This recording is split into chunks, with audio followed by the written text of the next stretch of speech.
two equations with three variables, so I know right away that I'm going to have to write this in a parametric type of form because we don't have enough equations to solve for all three variables. Typically, you need the same number of equations or more that you have for variables to find a unique solution. So this is going to be a case where there's infinitely many solutions. So what I'm going to do is I'm going to set up a matrix, and that's going to be 2, -2, -3, 6, 3, -4, -5, -11. And since I really kind of need a third equation, I'm still going to put a row in here with all zeros. Um, it just helps me focus on things. Not that you have to do that by any stretch of the imagination, but and it's probably actually particularly useless. Um, I just tend to do it so I can get my things in whatever form, right? So if I row reduce that, I'm going to put that in row reduced echelon form. Okay, that's going to be 1, 0, -1, 23, and we're going to have 0, 1, 1/2, 20. And then, of course, it's still going to be all zeros down here, which is why it's perfectly useless to do that. Just some weird thing that I do, I guess. Okay, so you don't have to emulate that by any stretch, okay? So what this tells me then is that x minus z equals 23. And I'm going to use integer stuff here. So I'm going to go with 2y plus z equals 40. All I've done is taking this row and I'm multiplying everything in here by 2, okay, for just that row, just to clear out the fraction. Now, normally what we do to write this in parametric equation stuff, we will take that system of equations and solve it for the y's and the x's, all right? So the common variable is the z. So what I want to do is get that on the other side of the equations. So we're going to have x equals 23 plus z, and then I don't even know why I multiplied by 2. I guess I'm having one of those nights, okay? Because now we're going to have y equals 20 minus 1/2 z. Now, it's just common practice that when we write things in a parametric equation, we pick a different variable to use for that. So the x, okay, and so our z can be whatever we want. Okay, so I'm going to let z equal t. Okay, so the x is going to be 23 plus t. The y is 20 minus 1/2 t, and the z is t. You could stick with using z's, you could use s's, whatever, but I said it's just common practice to use a different variable when you're doing the parametric type of stuff. So I mean that's all there is to these. You're just going to row reduce them, and you're always going to have one variable in terms of other variables.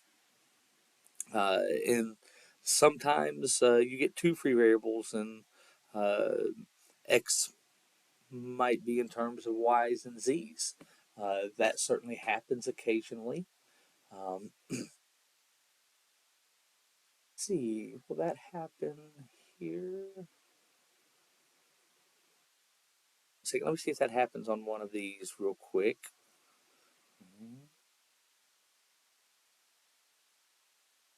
Pause this for just a second. Okay, so actually two other things that are interesting that happen. This first one, or this is C in that one. If we set up our matrix and we row reduce that, okay, we're going to wind up with 1, 1, 0, 3, 0, 0, 1, 0. And then, of course, I had my row of zeros. Okay, I don't know why I like doing that.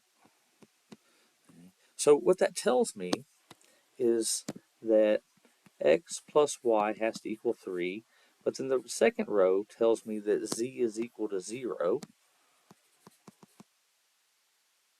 Well, okay, so that means then if I do my little parameter thing, I could use x or y as the parameter. It doesn't matter. Okay, so I'm just going to write this as 3 minus y. Z is still equal to 0. So all of my solutions are going to look like 3 minus t, t, and 0. Okay, because the z has to be 0. And then the y is going to be equal to t. It's going to pick that other variable for it. And then the other neat thing that winds up happening in this one, the last one for part E, okay, uh, the 2x plus 2y minus z equals 2 and 2x plus 4y minus 3z equals 8. When I row reduce that, I'm going to wind up with x plus 1 half z equals negative 2. Then I wind up with y minus z equals, it's not that interesting. I misread it when I looked at my calculator. Okay, so again, I can just parameterize and say, okay, well, suppose z equals t then. Okay, then x equals the negative 2 minus 1 half t, the y equals 3 plus t, and of course the z equals t. Now I've been writing those as ordered triples. You could also write these things as vectors,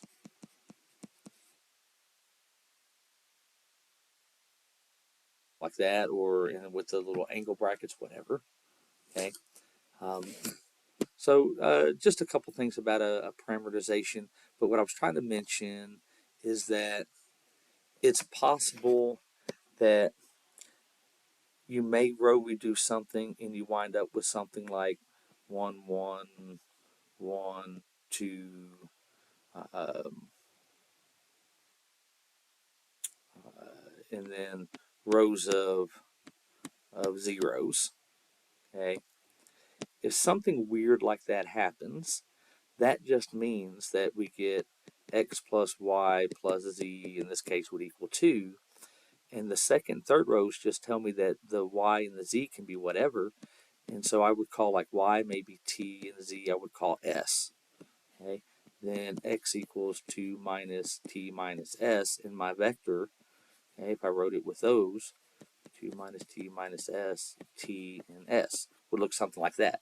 So you could have two parameters running around is what I'm trying to say. And that's okay for that to happen. And that'll happen when one equation is a multiple of the other. So um, maybe one that would boil down to this, if we have x plus y plus z equals 2, and then the other turned out was 2x plus 2y plus 2z equals 4. Okay, something like that might happen, and then that would reduce to the one that I have above. So it's possible. Hope this helps clear it up a little bit for you.